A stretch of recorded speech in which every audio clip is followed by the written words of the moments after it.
Hi ಎಲ್ರಿಗೂ ನಮಸ್ಕಾರ. ಆಶಾ home style cooking ಚಾನೆಲ್‌ಗೆ ಸ್ವಾಗತ. ಇವತ್ತು ರೆಸ್ಟೋರೆಂಟ್ ಶೈಲಿಯಲ್ಲಿ ಚನ್ನಾ ಮಸಾಲ ಮಾಡೋದು ಹೇಗೆ ಅಂತ ತಿಳಿಸ್ಕೊಡ್ತಿದ್ದೀನಿ. ಚನ್ನಾ ಮಸಾಲ ಮಾಡೋದಕ್ಕೆ ಇಲ್ಲಿ ನಾನು 1 ಕಪ್‌ನಷ್ಟು ಕಾಬೂಲ್ ಕಡಲೆನ ತಗೊಂಡಿದ್ದೆ. ಸುಮಾರು 6ರಿಂದ 8 ಗಂಟೆಗಳ ಕಾಲ ನೆನೆಸಿಟ್ಕೊಂಡಿದ್ದೀನಿ ಇದನ್ನ. ಇದ್ರ ಮಸಾಲೆಗೆ ಈಗ 1 ಈರುಳ್ಳಿ ತಗೊಂಡಿದ್ದೀನಿ.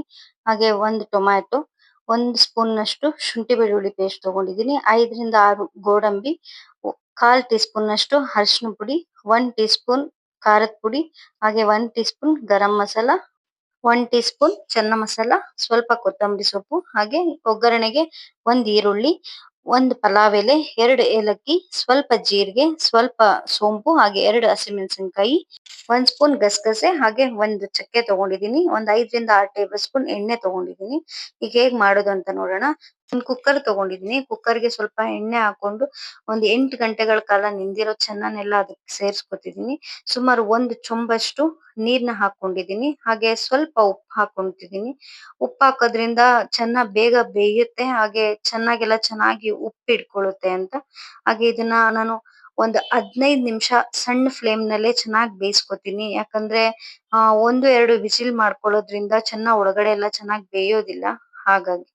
ಈಗ ಮಸಾಲ ರುಬ್ಕೊಳ್ಳೋದಕ್ಕೆ ಅಂತ ನಾನಿಲ್ಲಿ ಒಂದು ಪ್ಯಾನ್ ಇಟ್ಕೊಂಡಿದ್ದೀನಿ. ಪ್ಯಾನ್‌ಗೆ ಒಂದು 2 ಸ್ಪೂನ್‌ನಷ್ಟು ಎಣ್ಣೆ ಹಾಕಿದ್ದೀನಿ. ಹಾಗೆ 1 ಸ್ಪೂನ್ ಶುಂಠಿ ಬೆಳ್ಳುಳ್ಳಿ ಪೇಸ್ಟ್ ಹಾಕಿದ್ದೀನಿ. 1 ಈರುಳ್ಳಿ ತಗೊಂಡಿದ್ದೆ. 1 ಈರುಳ್ಳಿನ ಹಾಕಿ ಅದು ಸ್ವಲ್ಪ ಕೆಂಪು ಬಣ್ಣ ಬರೋವರೆಗೂ ಚೆನ್ನಾಗಿ ಫ್ರೈ ಮಾಡ್ಕೊತಿದ್ದೀನಿ. ಈರುಳ್ಳಿ ಈಗ ಸ್ವಲ್ಪ ಚೆನ್ನಾಗಿ ಫ್ರೈ ಆಗಿದೆ. ಈಗ ಅದಕ್ಕೆ ನಾನು 1 ಟೊಮ್ಯಾಟೋನ ಮಿಕ್ಸ್ ಮಾಡ್ಕೊತಿದ್ದೀನಿ. ಟೊಮ್ಯಾಟೋನು ಸ್ವಲ್ಪ ಮೆತ್ತಗಾಗೋವರೆಗೂನು ಚೆನ್ನಾಗಿ ಹುರ್ಕೋಬೇಕು. ಇದಕ್ಕೆ ಒಂದು 1/4 ಟೀ ಸ್ಪೂನ್‌ನಷ್ಟು ಉಪ್ಪು ಹಾಕೋತಿದ್ದೀನಿ. ಉಪ್ಪು ಹಾಕೊಳ್ಳೋದ್ರಿಂದ ಟೊಮ್ಯಾಟೊ, ಈರುಳ್ಳಿ ಎಲ್ಲ ಬೇಗ ಬೇಯುತ್ತೆ. ಹಾಗೆ ಒಂದು 1/4 ಟೀ ಸ್ಪೂನ್‌ನಷ್ಟು ಅರಿಶಿನ ಪುಡಿನ ಹಾಕೋತಿದ್ದೀನಿ. ಹಾಗೆ ಖಾರದ ಪುಡಿನೂ ಹಾಕೋಬೇಕು ಇದಕ್ಕೇನೆ. ಹಾಕೊಂಡು ಇದನ್ನೆಲ್ಲ ಒಂದ್ಸಲಿ ನೀಟಾಗಿ ಮಿಕ್ಸ್ ಮಾಡ್ಕೊಂಡು ಸ್ವಲ್ಪ ಒಂದ್ 2 ನಿಮಿಷ ಅಷ್ಟು ಚೆನ್ನಾಗಿ ಫ್ರೈ ಮಾಡ್ಕೋಬೇಕು. ಇದೆಲ್ಲ ಫ್ರೈ ಆಗಿದೆ. ಇದಕ್ಕೆ ನಾನು ಗೋಡಂಬಿನ ಹಾಕೋತಿದ್ದೀನಿ. ಹಾಗೆ 1 ಸ್ಪೂನ್‌ನಷ್ಟು ಗಸಗಸೆ ಹಾಕೊಂಡು ಇನ್ನೊಂದ್ಸಲಿ ಇದನ್ನ ಚೆನ್ನಾಗಿ ಮಿಕ್ಸ್ ಕೊಟ್ಕೋತಿದ್ದೀನಿ. ಈ ಗ್ಯಾಸ್ ಫ್ಲೇಮ್ ಆಫ್ ಮಾಡಿ ಒಂದ್ 5 ನಿಮಿಷ ನಾನು ಪಕ್ಕಕ್ಕೆ ತೆಗ್ದಿಟ್ಟಿದ್ದೆ. ಈಗ ಪೂರ್ತಿ ತಣ್ಣಗಾಗಿದೆ. ತಣ್ಣಗಾದ್ಮೇಲೆ ಈ ತರ ಒಂದು ಮಿಕ್ಸಿ ಜಾರ್‌ಗೆ ಹಾಕೊಂಡು ರುಬ್ಕೋಬೇಕು. ನೀಟಾಗಿ ಜಾಸ್ತಿ ಹೊತ್ತೇನ್ ರುಬ್ಬೋದ್ ಬೇಡ. ಎಲ್ಲ ಬೆಂದಿರೋದ್ರಿಂದ ಒಂದೇ ನಿಮಿಷಕ್ಕೆ ಈ ರೀತಿ ನೀಟಾಗಿ ಫೈನ್ ಪೇಸ್ಟ್ ಆಗುತ್ತೆ. ಇವಾಗ ಒಗ್ಗರಣೆಗೆ ನಾನಿಲ್ಲಿ ಒಂದು ಕಡಾಯಿ ತಗೊಂಡಿದ್ದೀನಿ. ಕಡಾಯಿಗೆ 3 ಸ್ಪೂನ್‌ನಷ್ಟು ಎಣ್ಣೆ ಹಾಕೊಂಡಿದ್ದೀನಿ. ಹಾಗೆ 2 ಪಲಾವ್ ಎಲೆ, 2 ಏಲಕ್ಕಿ ಕಾಯಿ ಹಾಕೊಂಡಿದ್ದೀನಿ. ಹಾಗೆ ಒಂದು ಅರ್ಧ ಇಂಚಷ್ಟು ಚಕ್ಕೆ ಹಾಕೊಂಡಿದ್ದೀನಿ. ಒಂದು ಅರ್ಧ ಟೀ ಸ್ಪೂನ್ ಜೀರಿಗೆ, ಒಂದು ಅರ್ಧ ಟೀ ಸ್ಪೂನ್ ಸೋಂಪು ಹಾಕೊಂಡಿದ್ದೀನಿ. ಹಾಗೆ 2 ಹಸಿಮೆಣಸಿನಕಾಯಿ ಹಾಕೊಂಡು ಇದನ್ನೆಲ್ಲ ಒಂದ್ 2 ನಿಮಿಷ ಚೆನ್ನಾಗಿ ಹುರ್ಕೋಬೇಕು. ಇದೆಲ್ಲ ಈಗ ಸ್ವಲ್ಪ ಫ್ರೈ ಆಗಿದೆ. ನಾನು ಇದಕ್ಕೇನೆ ಒಂದು ಸಣ್ಣದಾಗಿ ಕಟ್ ಮಾಡಿ ಇಟ್ಕೊಂಡಿರೋ ಈರುಳ್ಳಿ ಹಾಕೋತಿದ್ದೀನಿ. ಈರುಳ್ಳಿ ಹಾಕೊಂಡು ಈರುಳ್ಳಿ ಕೂಡ ಸ್ವಲ್ಪ ಕೆಂಪು ಬಣ್ಣ ಬರೋವರೆಗೂ ಚೆನ್ನಾಗಿ ಫ್ರೈ ಮಾಡ್ಕೋಬೇಕು. ಈಗ ನಾನಿಲ್ಲಿ ರುಬ್ಬಿ ತೆಗ್ದಿಟ್ಟಿರೋಂತ ಮಸಾಲೆನ ಹಾಕೋತಿದ್ದೀನಿ. ಮಸಾಲೆ ಹಾಕೊಂಡು ಇದನ್ನು ಚೆನ್ನಾಗಿ ಸ್ವಲ್ಪ ಫ್ರೈ ಮಾಡ್ಕೋಬೇಕು.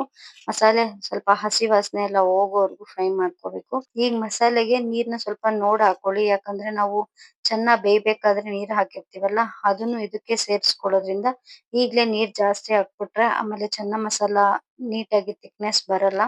ಹಾಗಾಗಿ ಈಗ ಸ್ವಲ್ಪ ಹಾಕೊಂಡು ಚೆನ್ನಾಗಿ ಅದನ್ನ ಫ್ರೈ ಮಾಡ್ಕೊಳ್ಳಿ.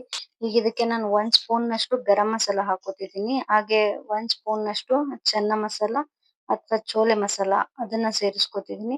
ಚೆನ್ನ ಮಸಾಲ ನಿಮ್ಗೆ ಯಾವ ಬ್ರಾಂಡ್ ಸಿಗುತ್ತೋ ಅದನ್ನ ತಗೊಳ್ಳಿ. ನಾನಿಲ್ಲಿ ಎವರೆಸ್ಟ್ ಬ್ರಾಂಡ್‌ನ ತಗೊಂಡಿದ್ದೀನಿ. ಹಾಗೆ ಇದಕ್ಕೆ ಸ್ವಲ್ಪ ಕೊತ್ತಂಬರಿ ಸೊಪ್ಪನ್ನ ಸೇರಿಸ್ಕೊಂಡು ಇದನ್ನ ಒಂದ್ ಒಳ್ಳೆ ಚೆನ್ನಾಗಿ ಮಿಕ್ಸ್ ಕೊಟ್ಕೊತಿದ್ದೀನಿ. ಇದೆಲ್ಲ ಈಗ ನೋಡ್ತಿರ್ಬೋದು ಚೆನ್ನಾಗಿ ಮಿಕ್ಸ್ ಆಗಿದೆ. ಚೆನ್ನಾಗ್ ಬೇಯೋಕಿಟ್ಟು 15 ನಿಮಿಷ ಆಗಿತ್ತು. ಈಗ ಇದನ್ನ ಓಪನ್ ಮಾಡ್ತಿದ್ದೀನಿ. ಈಗ ನೀವು ನೋಡ್ತಿರ್ಬೋದು ಒಂದ್ ಕೈಯಲ್ಲಿ ಈ ತರ ಸ್ಮ್ಯಾಶ್ ಮಾಡಿ ನೋಡಿದ್ರೆ ನೀಟಾಗಿ ಬೆಂದಿದೆ ಅಂತ ಗೊತ್ತಾಗುತ್ತೆ. ಈಗ ಮಸಾಲೆ ಚೆನ್ನಾಗಿ ಫ್ರೈ ಆಗಿದೆ. ಆ ಮಸಾಲೆಗೆ ಇದನ್ನೆಲ್ಲ ಸೇರಿಸ್ಕೊತಿದ್ದೀನಿ. ಸೇರಿಸ್ಕೊಂಡು ಕನ್ಸಿಸ್ಟೆನ್ಸಿ ನೋಡ್ಕೊಂಡು ಆಮೇಲೆ ನೀರ್ ಹಾಕೋತೀನಿ. ಈಗ ಅದನ್ನೆಲ್ಲ ಚೆನ್ನಾಗಿ ಒಂದೊಳ್ಳೆ ಮಿಕ್ಸ್ ಕೊಟ್ಕೋತಿದ್ದೀನಿ. ಚೆನ್ನ ಎಲ್ಲ ಇವಾಗ ಮಸಾಲೆ ಜೊತೆಗೆ ಚೆನ್ನಾಗಿ ಹೊಂದ್ಕೊಂಡಿದೆ. ಇವಾಗ ಇದಕ್ಕೆ ರುಚಿಗೆ ತಕ್ಕಷ್ಟು ಉಪ್ಪು ಹಾಕೋತಿದ್ದೀನಿ. ಉಪ್ಪು ಹಾಕೊಂಡು ಒಂದ್ 2 ನಿಮಿಷ ಇದನ್ನ ಚೆನ್ನಾಗಿ ಬೇಯಿಸ್ಕೊಂಡ್ರೆ ಸಾಕು. ಇದಕ್ ನೀವು ಕಾಯಿ ಹಾಲು ಕೂಡ ಸೇರಿಸ್ಕೋಬಹುದು. ಅದು ಕೂಡ ಒಳ್ಳೆ ಟೇಸ್ಟ್ ಕೊಡುತ್ತೆ. ಹಾಗೆ ಕಸೂರಿ ಮೇಥಿ ಇದ್ರೆ ಅದನ್ನ ಸ್ವಲ್ಪ ಕ್ರಷ್ ಮಾಡಿ ಹಾಕೊಳ್ಳಿ. ನಾನು ಹಾಕಿದ್ದೀನಿ ಆದ್ರೆ ಆ ವಿಡಿಯೋ ಕ್ಲಿಪ್ ಬಂದಿಲ್ಲ. ಸೊ ಕೊನೆಯದಾಗಿ ಸೇರಿಸ್ಕೊಳ್ಳಿ ನೀವು. ಹೀಗ್ ನೋಡ್ತಿರ್ಬೋದು ನೀಟಾಗಿ ಚೆನ್ನ ಮಸಾಲ ಹದ ಬಂದಿದೆ. ಈಗ ನಾನು ಇದನ್ನ ಒಂದು ಬೌಲ್‌ಗೆ ಸರ್ವ್ ಮಾಡ್ತಿದ್ದೀನಿ. ಇದು ಪೂರಿ ಜೊತೆ ಹಾಗೆ ಚಪಾತಿ ಜೊತೆ ಒಳ್ಳೆ ಕಾಂಬಿನೇಷನ್ ಇದು. ನೀವು ಟ್ರೈ ಮಾಡಿ ಹೇಗ್ ಬಂತು ಅಂತ ತಿಳಿಸಿ. ಹಾಗೆ ಈ ರೆಸಿಪಿ ಇಷ್ಟ ಆದ್ರೆ ಒಂದು ಲೈಕ್ ಮಾಡಿ. ಹಾಗೆ ನನ್ನ ಚಾನೆಲ್‌ನ ಇನ್ನೂ ಯಾರು ಸಬ್ಸ್ಕ್ರೈಬ್ ಮಾಡ್ಕೊಂಡಿಲ್ಲ, ಸಬ್ಸ್ಕ್ರೈಬ್ ಮಾಡ್ಕೊಳ್ಳಿ. Thank you.